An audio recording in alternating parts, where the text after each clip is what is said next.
So to 8 o'clock last night, 15 new cases of COVID-19 were identified in New South Wales. This brings the total number of cases to 3,361.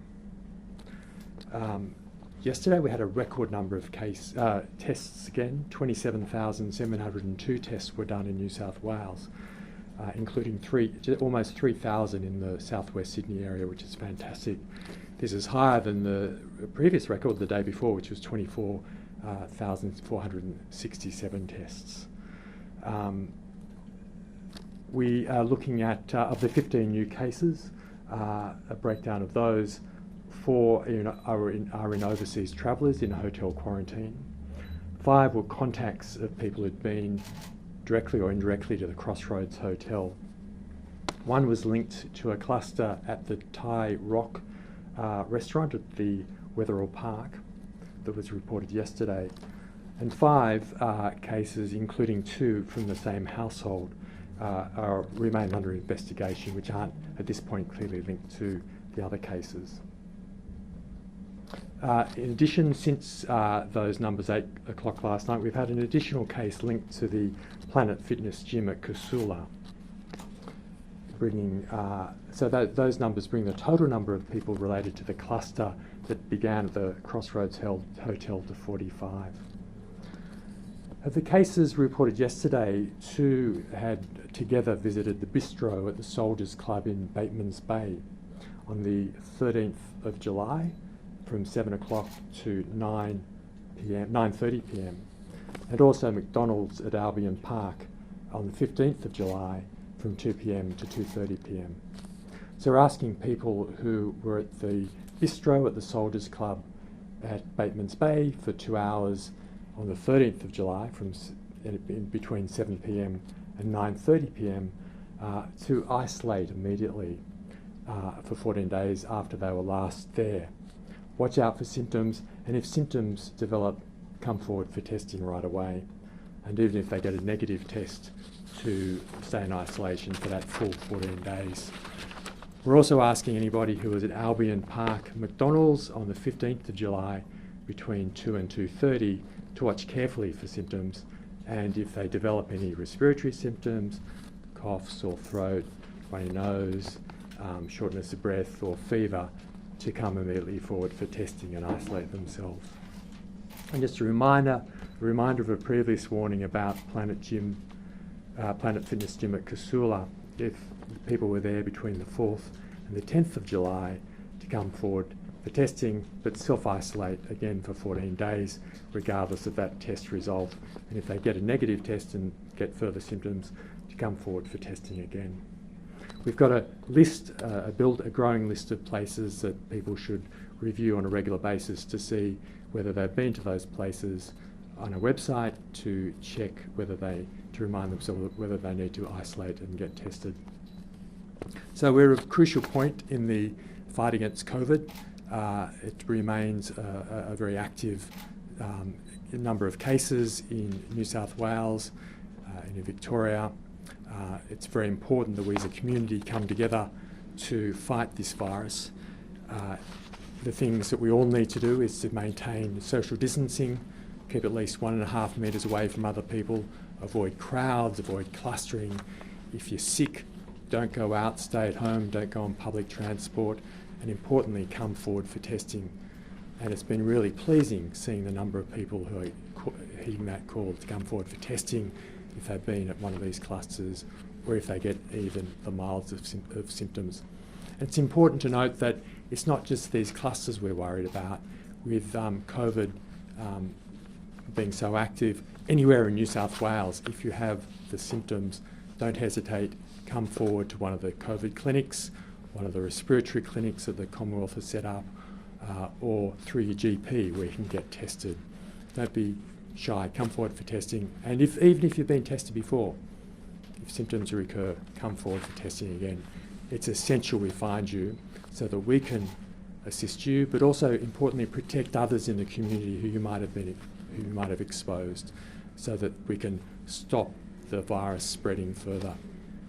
On that note, I'd like to introduce again Carolyn Murray, who's head of our contact tracing team, who's been doing an enormous job to directly contact people who might be at risk. Good morning, everyone. Our contact tracing team that works in the building downstairs has got 180 people on board at the moment across our roster. In the last week, we've contacted over 10,000 people from various clusters across New South Wales. We've built a very strong team across the state, including the public health units, and I'd like to call out to them today about the strength of their work across the state in COVID already.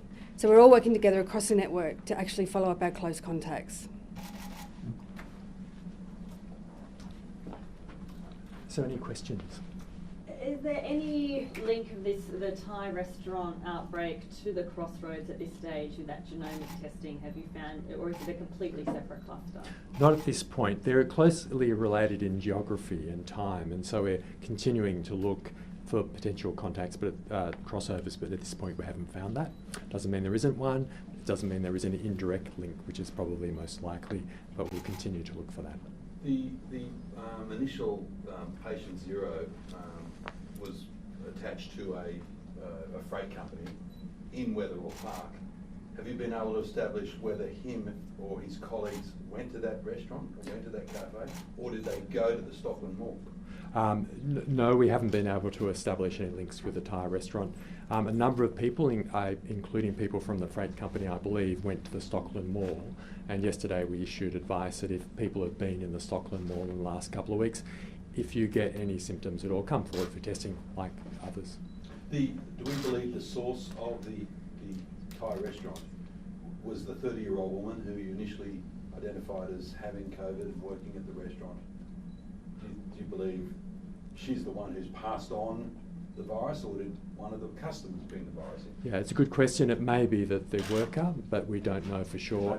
It may be the worker had infection first, and the customers may have acquired it from there. We are still investigating that.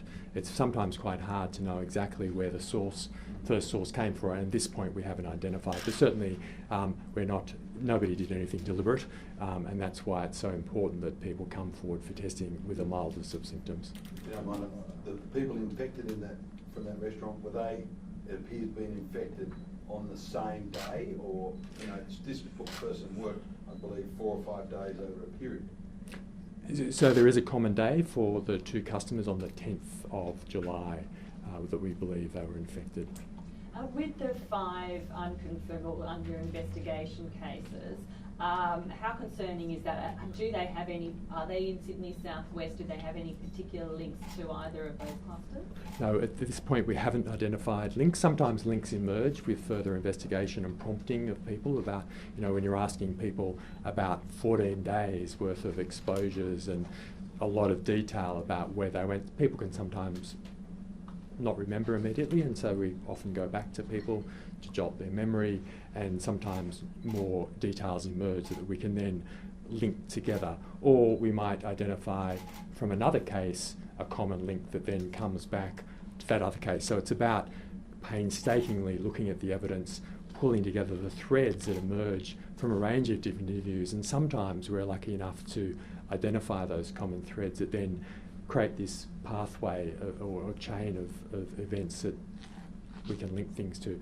Now we're very keen, of course, to make links where we can, because that indicates we've got less cases out there, but we can't assume that. We're at the point where we still haven't made links to all cases, that we're really concerned that we just need to find every case we can, and that's where we really need the public's cooperation to find cases, come forward for testing immediately. If you are in one of those groups who have been identified at high risk and needing to be tested regardless of symptoms, or if you get any symptoms across the state. And the Bateman's Bay couple, or the found to test positive having visited that bistro in Bateman's Bay, are they linked to the Crossroads cluster? At this point we haven't developed any links with the Crossroads cluster from those two people. So they're 2 under investigation? That's right, okay. that's right. Is that part of the 5 that you... Yes, that's correct. Can you break up the other 3?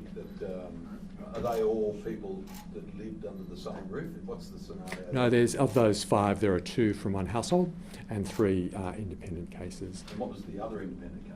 They're in different local health districts, so a couple in southwest Sydney, one in the PM Blue Mountains, remaining under investigation. We're looking for any potential links that might either link those together or link. What we do is go back in time to look at what events they might have been, whether anybody at those events might have been to Crossroads or be linked. So it's a really complex. We've got a whiteboard with lots of lines drawn between clusters of cases. So and we go over that in great detail to look for any potential link between cases. Sometimes it takes a little while with new information emerging that we can draw those links together. How many from the Planet Fitness gym now with that extra one today? How many in total? Yeah, let me just check. I know that's part of the Crossroads cluster as well, but... Yeah. So we now have 6 cases associated with the Planet Fitness gym, who all so far have attended on the evening of the 8th of July. So again, that reinforces the importance of people who've been to the Planet Fitness gym to isolate and come forward for testing if they've been in that period from the 4th onwards. Carolyn, what's your biggest concern with tracing people? Is it that people aren't coming forward, or is it just so hard to go A, B, C and find the source? To be frank, people are doing a fantastic job in New South Wales. So some of the people we might speak to initially, they've already self-isolated because they've heard of, say, a pub and they've been at that pub, for example. Ostensibly, people are happy to hear from us because we can assist them to self-isolate. When you see images on the front page of the paper of overcrowding on escalators in shopping centres, we know that there are a number of cases connected to the Stockland Mall. What goes through your head as someone that's trying to contact all of these people? Do you just look at those pictures and go, oh my God, if there was to be an outbreak, how difficult that might be? I think our role in as contact tracers in this is to inform people and educate them on the best thing that they can do to look after their health and the health of others. And what we do then is speak to the people, everyone that we speak to about that, and we ensure that they have the right information. I've seen those photos. I don't really make judgments on people in terms of what they're doing, but we certainly do get the word out by the press conferences and by the media of what people need to do. People are clear that they need to stay 1.5 metres apart, they're clear they need to wash their hands, and they're clear they need to go for testing if they're a part of a cluster and or if they have symptoms, if they start to get symptoms. Do you have any idea, like you're talking about 5 cases that we don't know the source here, and you still don't know the source re Thai restaurant, how many unsolved cases do you have in terms of, to join a link? Sorry, Jeremy. That's right. Do you have a figure, considering the thousands of cases you've already established? There must be like these ones that go, we don't know about that one, we don't know about that one. How many are they? Yeah, they're the ones that make us really concerned. So when we can find links between cases, that means we're identifying a chain of transmission and helps us to draw a circle around those people to say, okay, we're satisfied, we've locked this down, this little cluster. But where we are unable to find links between cases, that means we haven't been able to lock down that cluster and there may be other people out there. Now, if people practice social distancing, they're much less likely to transmit it to other people. So that's why it's not just finding cases and contact tracing that are so important, but they can't stand alone. We've really got to have people social distancing. So if I were to get COVID now, I'm not going to infect you because you're too far away. So it's a whole range of protections that we all need to continue to put in place. And I think what the concern is recently is that we have become complacent. We think it's okay to gather around, come close together, but it's not. We're still at risk. These cases, what's happened in Victoria, what's happening with these cases is that we need to make sure all those measures remain in place to protect us all. Do you have a number? Have a number of... Do you have a number of the ones you haven't been able to put in? So it's around 5, or a small number under 10 who we haven't been able to link together. So the good news is the majority of cases have been able to be linked together. We are still investigating those 5 cases from yesterday. We're hopeful that links will emerge between all those cases. And we haven't given up doing that, but we don't know for sure at this point. Carol, it's often described as this role as like a detective, the health detectives. Is it really what it's like? We do ask lots of questions. So when we ring someone up that we've identified as a close contact, we do ask them lots of questions about where they've been as well. So if they've been around other people as well. But I think it is a bit like being a detective. But our team, the public health units, do most of the detective work. I know you guys spoke to Jenny Musto the other day. It's their team that do the really in-depth interview with people, and then we follow up the rest of the people that they've been in contact with. To give you an example, if you'd been to the Crossroads Hotel and you'd made a booking, we get that booking and then we find out who else you've been with and we make those calls. How important is it working with Victorian health authorities? I think our work with Victoria has been very important, and it's really great to be able to work as a health team across the different states and or Australia and work together. We're all in this together. We're all health workers, most of us. This is our bread and butter. We've been doing it for years, and it's really important that we work together. Do you encounter opposition from people? I mean, we saw obviously tests being refused in Victoria in very large numbers. Do you encounter that with them? I have to say I'm pleasantly surprised at people's response. People are not refusing our support, they're not refusing our assistance to help them to isolate, and they're willing to go for tests. In fact, we've spoken to some young people who have actually been to a test and got out of the line because it was too long, and they've actually gone back and gone tested again. So people are genuinely putting in a large effort to help bring this to a close, I think. Were we better prepared?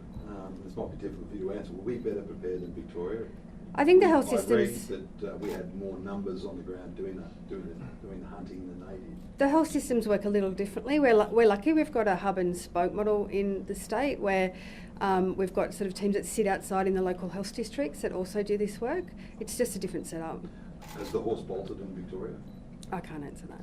But in terms of if you were coming to work and dealing with 413 cases and most of them don't have a source, it makes it pretty hard, doesn't it, to track them all down? I think like us, Victoria, are working really hard to get this under control, and we're all working together, and it's very difficult, but we're all working it's really busy, yeah. Dr. McAnulty, do you have, there's been a lot of discussion over the elimination versus suppression strategy. It would be a lot easier to do this work if there was an elimination strategy in place in total lockdown, so wouldn't it? We're trying to get the numbers as low as possible, regardless of what the end point is. Having as low as numbers as possible is what we all want. And the range of measures in place is what that I've mentioned before, the social distancing, the contact tracing, the case finding, the testing is so important. All those strategies are important to reduce the numbers as much as possible. But if people aren't doing that, say at shopping centres, and you see those images, then surely if they're not heeding the advice, then you really do need to go to this lockdown. So it is really important that people heed the advice, and we've seen what happens around the world when the virus escapes. It's a very infectious virus, as we've seen, and so we can't take it for granted. We have to put in all those measures to keep it down. Even if people do follow the advice, just to that point, suppression means that you continue to get flare-ups you might suppress it, and then you get a flare-up. Whereas elimination means you suppress it, and there's an end goal, and you're done, and you just have to maintain your borders. So I guess from my point of view, the aim is the same: find as many cases we can, and then interrupt the transmission from those cases to other people. So to me, I don't see much of a difference in how that works. It's our job in the case finding and contact tracing is to find cases and to just keep the numbers down as low as possible. But the key to that is not just our work, it's everyone's business to keep their distance from other people and come forward for testing. With the record testing that you've been having these past few days, is that increasing the amount of time that people have to wait for their results? We've looked at the numbers, and we're keeping a close eye on the time it takes from getting a test to getting a positive result, and that stayed around 1 day for the last several weeks or so. And laboratories rightly prioritise the positive results, so we hear about them, and the case here hears about them as soon as possible. Negative tests can take longer, but the median for positive tests is 1 day, which is great news, and we want to keep that. Laboratory capacity has been increasing over the whole period of the pandemic, which is fantastic, and it's just such great news to see these record numbers of people coming forward to be tested, and that's one of the major things we want to drive and keep up high levels of testing. So if people have just a mild symptom, some people have had really mild symptoms and they may not have thought, they wouldn't usually go forward to a doctor or a laboratory to get tested. And we thank those people so much for coming forward, because they're putting themselves out, they're doing something they wouldn't normally do, taking time off to come forward to get tested, and that's how we find cases. Without that good work of the community and good community spirit, we'd be missing cases and wouldn't be able to control this. Health How long authorities is it last taking for a night were negative checking test? out reports of potentially some affected results or damaged results. Did anything come out of that? No, we haven't been able to trace that. How long is it taking for a negative test? I don't have data on that. It does take a little longer, and it varies on the lab, but we'll have to get back to you on any information on that. Is it taking longer than it was before this kind of peak in testing? I just don't have the data on the negative test results. That's something we're very concerned about and have been working with laboratories, but I just don't have What data does on it it. mean in terms of, like, if testing, if it does take longer for people to get their tests back, and anecdotally, I would suggest that that's happening for some people.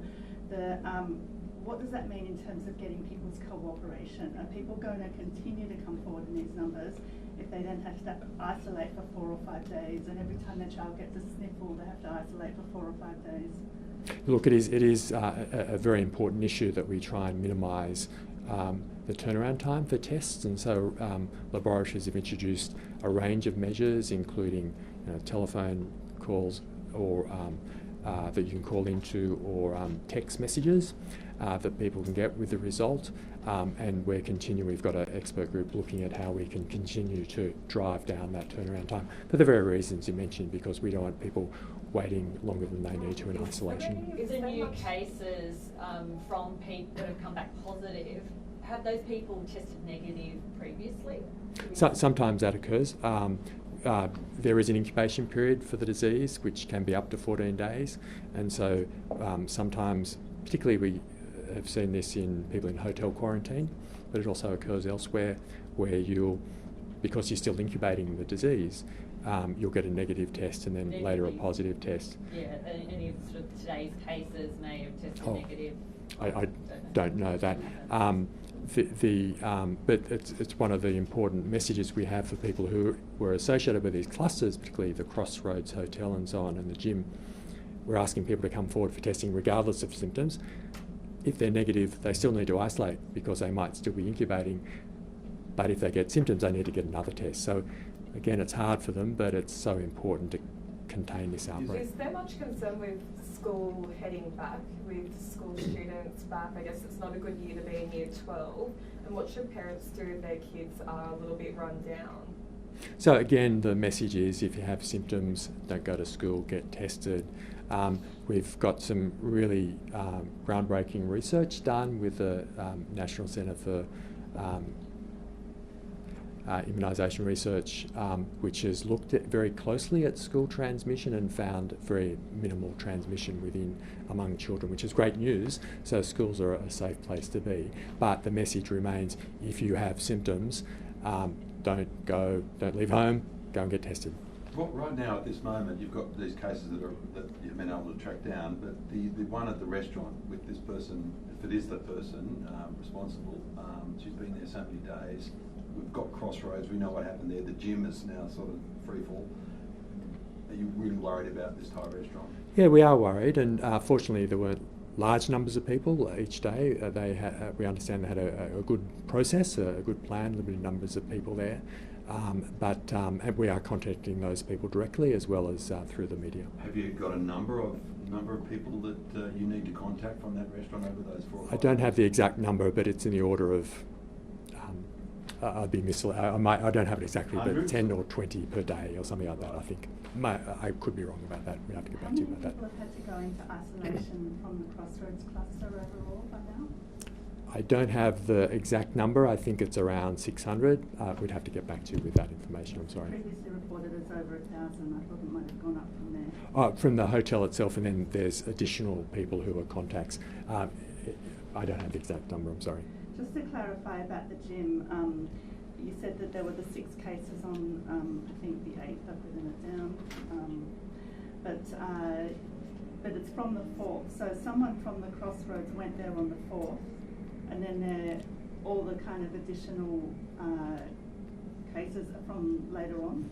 That's right. So the person went on a number of days during that week, and so our warning was for people who'd been during those days to come forward for testing, to self-isolate for 14 days after the last there. So subsequently people have done that, and that's how we found additional cases there. And the reminder that other people who've been there to come forward for testing if they haven't already. That was someone who was at the dinner with patient 0? No, that was somebody at the Crossroads Hotel. Oh, Please. Last one. Yeah. Crossroads Hotel's due to open tomorrow. You're okay with that? So look, the virus is doesn't hang around if the place is cleaned and if people who were infectious are no longer there. So there's no reason if venues are cleaned and people who are in isolation aren't there, that work can't safely continue. And is there a decision being made on where that pop-up clinic will be relocated? So there's be a clinic at Fairfield Showground from tomorrow. Thanks very much, everyone, for your time. Thank you. That's Fairfield Showground.